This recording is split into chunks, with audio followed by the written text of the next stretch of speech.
This is my 2007 BMW 328i that I bought for only $1,800. And in this series, I'm going to be modding it for as cheap as I can and trying to make it look as best as I can at the same time, all right here in this cracked driveway, to show you guys that you can do it too and maybe even make a profit on the top end of it. Who knows? So let's get started. And the first mod I'm going to be doing to the E90 mod is going to be these wheel spacers. Now, why am I doing wheel spacers first? Because it's easy. All you're going to need is an impact and a jack. Well, in my case, I also need this little socket for the adapters for the lug nuts, but that's a whole different story. All right, and before I get ahead of myself, let me explain a little bit more about this car. So yes, I really did buy it for $1,800. I got it right off Facebook Marketplace, and the car runs and drives, has cold AC, it has silver trim with the sport package, it's rear wheel drive, Montego blue, engine bay super clean, no leaks underneath, and $1,800, it is a steal. That's why I'm trying to show you guys that they are out there and you can pick them up and clean them up just like I'm about to show you guys today.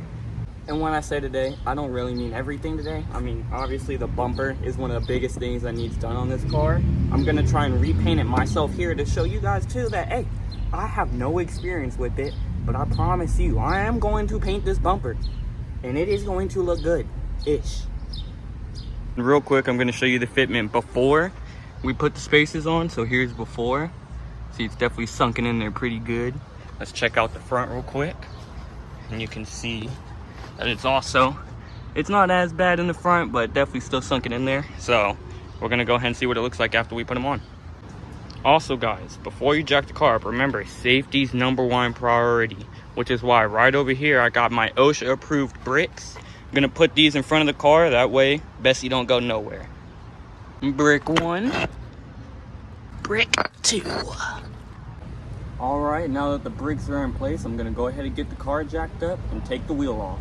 Let's get started.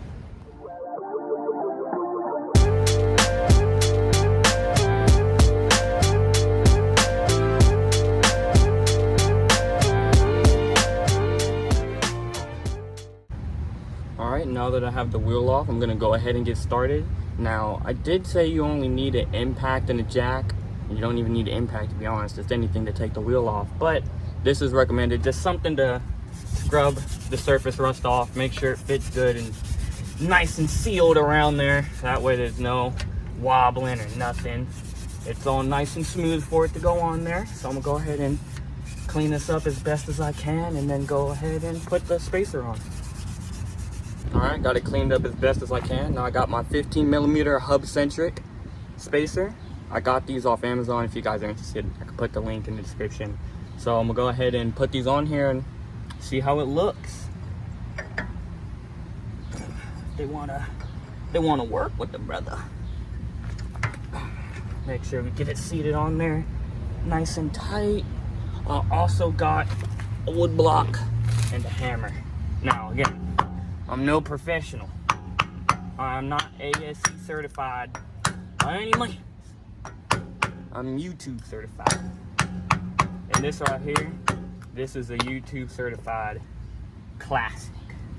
Now, make sure it go around, seated smoothly all the way around on there. So now we're gonna go ahead and get the wheel back on and put our bolts in. Got our wheel, now we're gonna put it on. Make sure it's lined up. Don't move the spacer.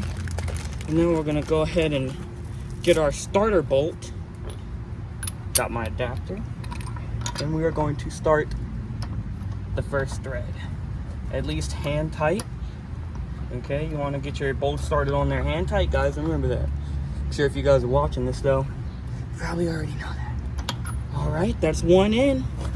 We're gonna go ahead and do the rest. And we'll see how it looks. I'll drop it down.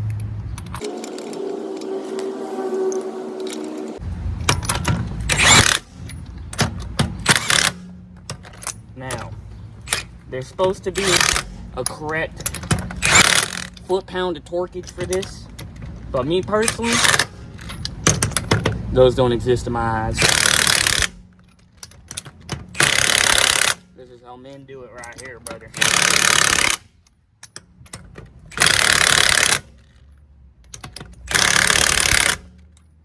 That looks good and tight to me. All right, just like that, she's on. So now we're gonna go ahead and drop it. Like it's hot. Oh yeah, I can already tell. Oh yeah. Oh yeah, look at that. That is almost perfect. And I don't have to worry about rubbing. If it was a little more out, I'd be scared about it bottoming out. But this right here, ooh, especially once the suspension settles, this is gonna look clean. Yeah, look at that stance, guys. Let's compare it to the other side. I mean, yeah. Look how sucked in that is. Come back over here. Ooh. Ooh, that fitment. All right, now let's get started on the front.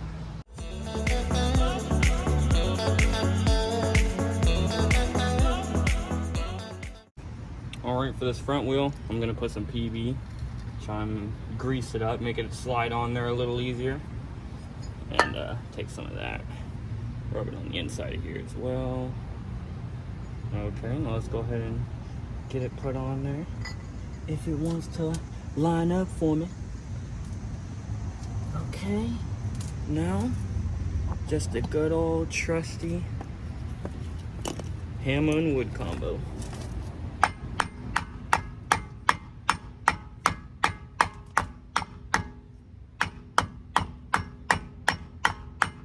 Whew, Bessie's really on there. She's still got some room to go, still got some room to go.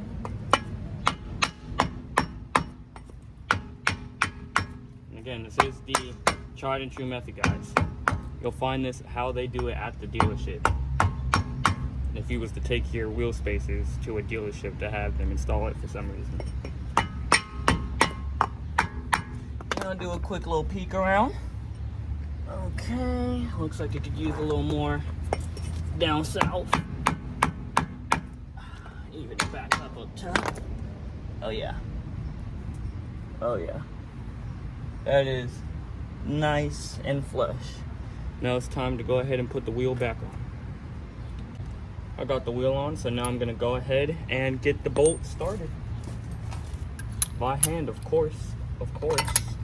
Come on now. By hand now. You know this.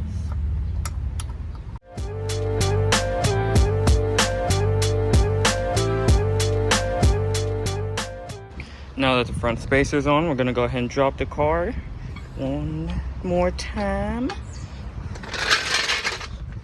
And let's check the fitment out. Oh yeah. That's way better.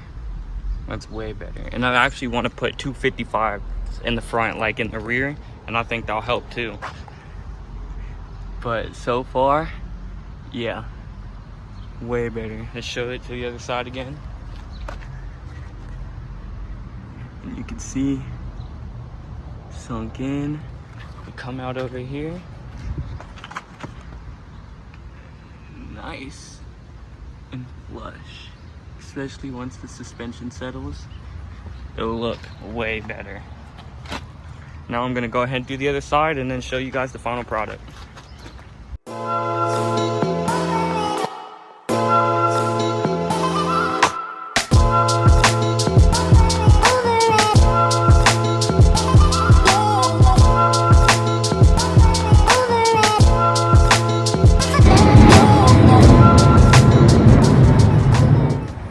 Concludes episode 1 of transforming my 2007 BMW 328i that I only bought for $1,800. And on the next episode, we're going to be dealing with something a little bigger than just wheel spacers. We're going to be dealing with headlights. Now the reason I'm doing headlights is because one of the headlights on these cars actually doesn't work, and it's this one right here, which is the passenger side. If we go ahead and take a look at it, you see big old crack in it, and I'm guessing due to condensation over time, it no longer works. So I picked up on Marketplace for $100 a pair of xenon halo headlights. Both of them work. So not only am I going to be showing you guys how to change the headlights on this car, I'm also going to be going ahead and buffing them as well. As you can see, this one's pretty hazy. So I'm also show you guys how to buff and polish. And again, I am no expert. I've never done this before. So this is to show you guys that if I can do it, you guys can too. And again, I'm not in a nice fancy setup. I don't got nothing fancy. The fanciest thing I have is that Milwaukee Impact. So I'm just trying to show you guys that it is possible out here. Don't be afraid to start and get working on your vehicles. So, and don't be afraid to try and find good deals out there. But yep, that's gonna end this episode, guys. Thank you so much for watching, and have a good one.